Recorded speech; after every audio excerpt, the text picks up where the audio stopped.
Good afternoon, citizens of Nigeria.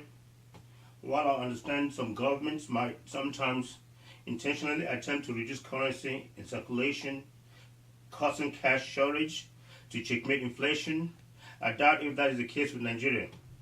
The restrictive monetary policies pursued by the Buhari government have caused cash shortage and in certain business transactions, affecting even petty traders and the ability of Nigerians to care for themselves.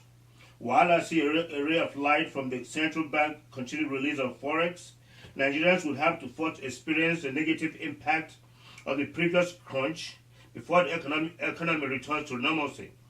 And the Nigerian GDP would also continue to show signs of decline until the new forex policy begins to trickle down and positively impact on business.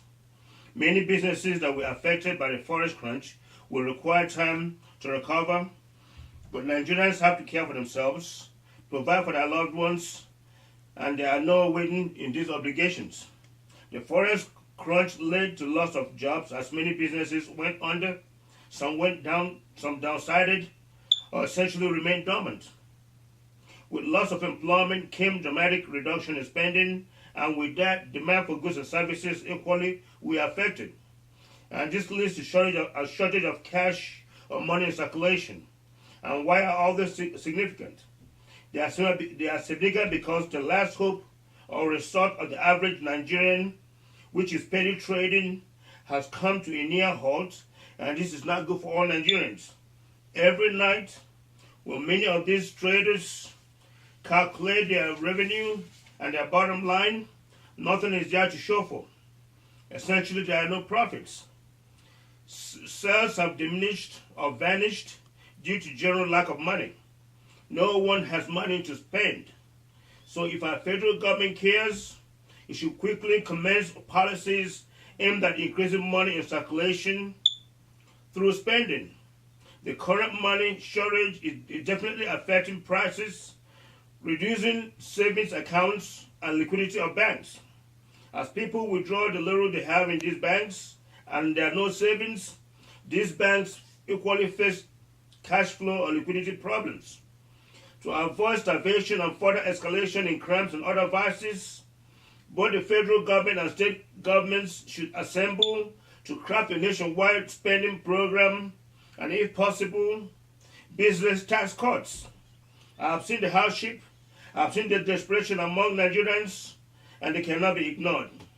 Paying local contractors owed by the government, utilizing their services to provide small revenue and build are very urgent now.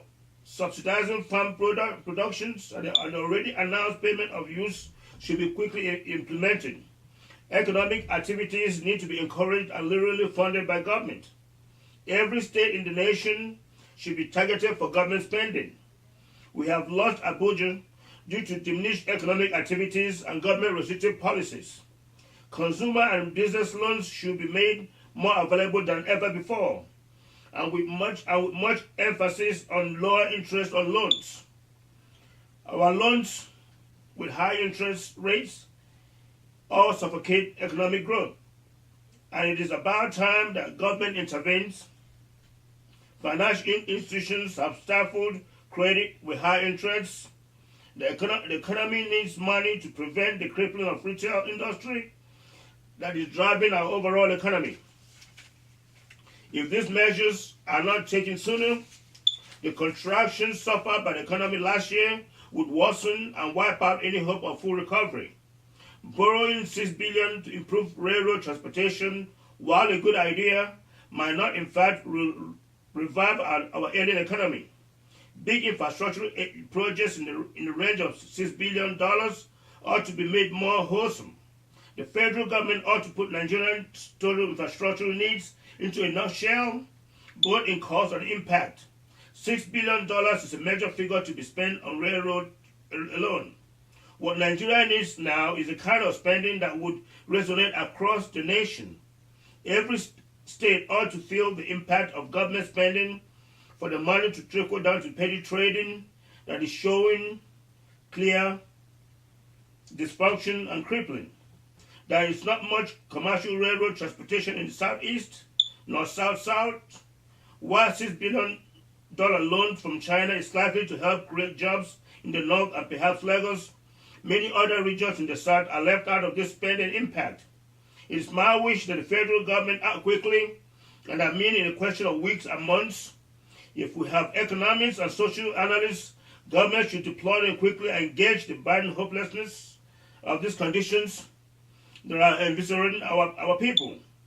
I say to government, pump more money into circulation now to help our people survive.